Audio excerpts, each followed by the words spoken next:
மாநில கட்சியோ தேசிய கட்சியோ அல்லது லெட்டர் பேட் கட்சியோ ஒரு அமைப்பு இருக்கிறது என்றால் அதில் தலைவர்தான் பிரதானம். முக்கிய முடிவுகளை எடுக்கும் இடத்தில் அவர்தான் இருப்பார். ஆனால் தலைமையின் முடிவுகளை துல்லியமாக நடைமுறைப்படுத்துவதில் இரண்டாம் கட்ட தலைவர்களுக்கு முக்கிய பங்கு இருக்கிறது. அந்த வகையில் புதுவரவான தமிழக வெற்றிக் கழகத்தின் தலைவரான விஜய்க்கும் குறிப்பிட்டு சொல்லும்படியான இரண்டாம் கட்ட தலைவர்கள் சிலர் இருக்கின்றனர். அரசியலில் அனுபவம் இல்லாத விஜயின் புதிய கட்சிக்கு அரசியலில் நேரடியாகவோ அல்லது மறைமுகமாகவோ அனுபவம் உள்ள இரண்டாம் கட்ட தலைவர்கள் இருப்பதுதான் விஜயின் வெற்றியை முதல் தேர்தலிலேயே சாத்தியமாக்கி இருக்கிறது. அவர்களில் குறிப்பிட்டு சொல்லக்கூடியவர்களில் ஒருவர் நிர்மல் குமார்.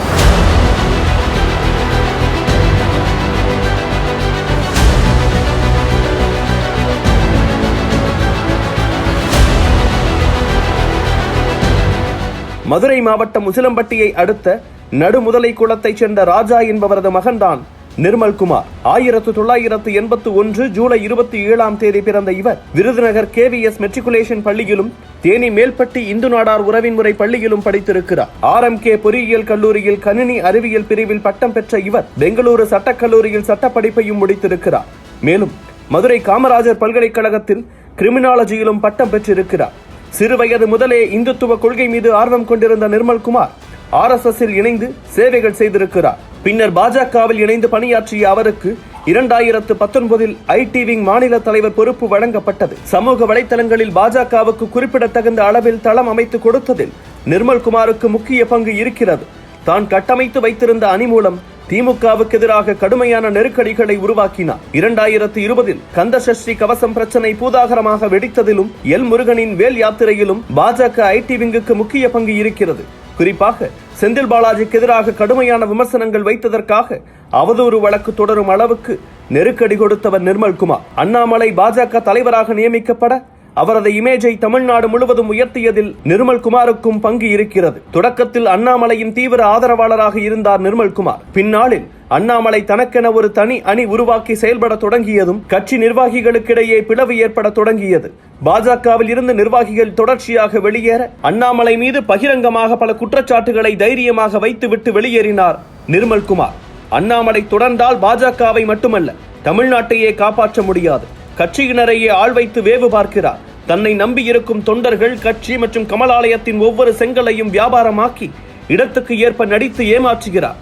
நான் ஒரு அமைச்சருடன் கடுமையான சட்ட போராட்டம் நடத்தி வரும் நிலையில் அந்த அமைச்சரை வெளியில் வீர ஆவேசமாக பேசிவிட்டு திரைமறைவில் பேரம் பேசும் நபருடன் எப்படி பயணிக்க முடியும் என்றெல்லாம் கடுமையான குற்றச்சாட்டுகளை முன்வைத்தது பரபரப்பை ஏற்படுத்தியது. பாஜகவில் இருந்து வெளியேறிய அவர் 2023 எடப்பாடி பழனிசாமி முன்னிலையில் தன்னை அதிமுகவில் இணைத்துக் கொண்டார். பாஜகவில் தனித்து செயல்பட்ட நிர்மல் குமாரால் அதிமுகவில் சுதந்திரமாக செயல்பட இயலவில்லை. பாஜகவுக்கு ஏற்படுத்திய தாக்கத்தை போல அதிமுகவுக்கு அவரால் ஏற்படுத்த முடியாததற்கு பல்வேறு தடைகள் இருந்ததால் அமைதியாக இருந்தார். விஜய் தமிழக வெற்றிக் கழகத்தை தொடங்கியதும் விடுதலை சிறுத்தைகள் கட்சியிலிருந்து ஆதவ் அர்ஜுனா உள்ளிட்ட பலர் இணைந்தனர். அந்த சமயத்தில் தாவேகாவுக்கு தாவினார் நிர்மல் குமார்.